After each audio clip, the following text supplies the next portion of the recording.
Bonjour à tous, bienvenue dans cette nouvelle vidéo numéro 2 d'une série que je fais sur la naturopathie, sur les erreurs qu'on peut faire en tant que naturopathe, des erreurs que j'ai pu faire également à mes débuts. Et l'objectif, c'est d'ouvrir un petit peu le débat sur la pratique du naturopathe en France, de manière à vous aiguiller au mieux et de pouvoir permettre de vous projeter dans cet avenir incertain vis-à-vis de la naturopathie en France. Alors le deuxième sujet que je voulais aborder, c'est l'erreur qu'on peut avoir en tant que naturopathe, qui est de vouloir standardiser des méthodes pour tout le monde. Et je vais venir en détail sur la problématique, mais si je vous parle par exemple de tout le monde doit jeûner, tout le monde doit faire le jeûne intermittent, tout le monde doit être vegan, tout le monde doit être carnivore, vous comprenez l'idée de cette vidéo. Mais avant de commencer la vidéo, si vous n'êtes pas encore abonné, c'est le moment de le faire. N'hésitez pas à mettre un petit like si la vidéo vous plaît et à commenter si vous avez des questions, si vous voulez ouvrir le débat de manière à enrichir cette vidéo. Alors, qu'est-ce que j'appelle standardiser la méthode ?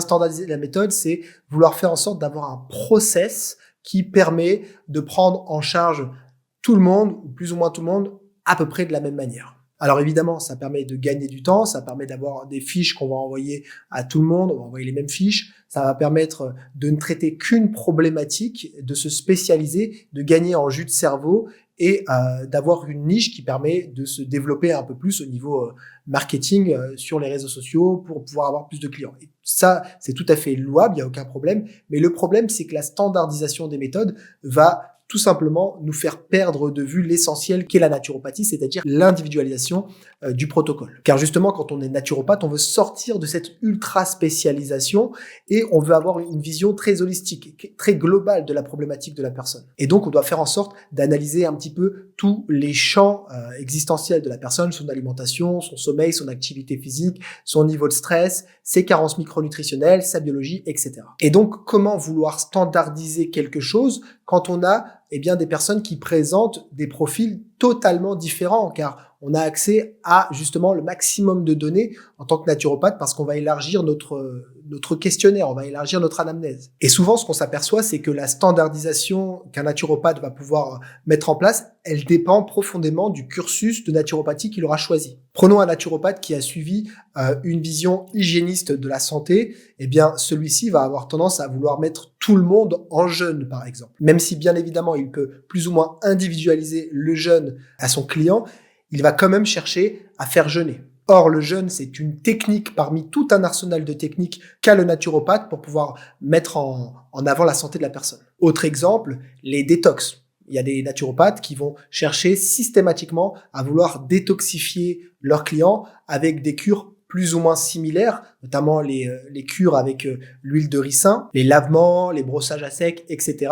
Et la personne qui ne suit pas le protocole, c'est pas un bon client, parce que elle ne respecte pas le protocole qui lui permet, en théorie, d'améliorer sa santé. Et moi, personnellement, je ne m'inscris pas du tout dans cette vision de la naturopathie qui voudrait que tout le monde doive suivre le même protocole. Évidemment, je n'ai pas dit que le jeûne ou que les détox ou que les drainages, etc. n'étaient pas efficaces. Bien évidemment que ça peut l'être et que ça peut être très intéressant, mais encore faut-il pouvoir individualiser l'approche. Pour vous donner un autre exemple de standardisation qui me semble totalement délirante, c'est le fait de vouloir mettre toute sa clientèle, toute sa patientèle, si on est pro de santé, au travers d'une même alimentation. Par exemple, il y a des naturopathes ou des coachs santé, peu importe, on appelle ça comme on veut, qui vont vouloir mettre tout le monde en crudivorisme ou végétarisme. À l'inverse, on va avoir des naturopathes ou d'autres qui vont vouloir mettre tout le monde en carnivorisme. C'est très à la mode, notamment aux États-Unis.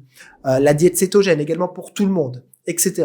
Alors, je veux bien qu'il puisse y avoir certaines tendances qui peuvent être globalement saines pour tout le monde, mais de là à aller dans un extrême et de proposer ça à tout le monde systématiquement, pour moi, c'est complètement illogique, d'autant plus que tout le monde va avoir un profil différent et ce profil, il peut être potentiellement en lien avec la génétique et également avec tout simplement la capacité à mettre en place un tel ou tel régime et évidemment les marqueurs biologiques qui changent d'une personne à une autre. Alors ce que je vous dis, ça peut paraître évident, ça peut paraître logique, mais on assiste de plus en plus à une standardisation des régimes alimentaires avec des pro-véganes, des pro-carnivores, des pro-diète cétogène, toute forme de régime alimentaire, toute forme de courant, ceux qui doivent faire absolument le jeûne intermittent ou au contraire ceux qui doivent manger 6 fois par jour, ceux qui doivent manger qu'une seule fois par jour. Bon, ça n'a plus aucun sens, mais ce que vous devez comprendre, c'est que toutes ces approches peuvent être très intéressantes potentiellement ponctuellement ou bien même au long cours chez les personnes chez qui elles sont adaptées. Et donc, ça m'amène à rebondir sur ma première vidéo de la semaine dernière, la première vidéo de cette série sur les erreurs que le naturopathe peut faire,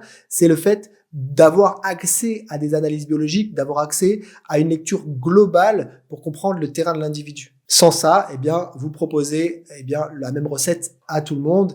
Et alors oui, vous pouvez vendre des programmes sur tel ou tel régime, telle ou telle approche, mais c'est malheureusement des approches qui seront relativement court-termistes. À moins que vous avez réussi à sélectionner, peut-être par un biais, une clientèle qui correspond spécifiquement, précisément, biologiquement à l'approche que vous proposez. Et dans ce cas-là, vous allez peut-être faire un sans faute. Bon, on arrive à la fin de cette vidéo.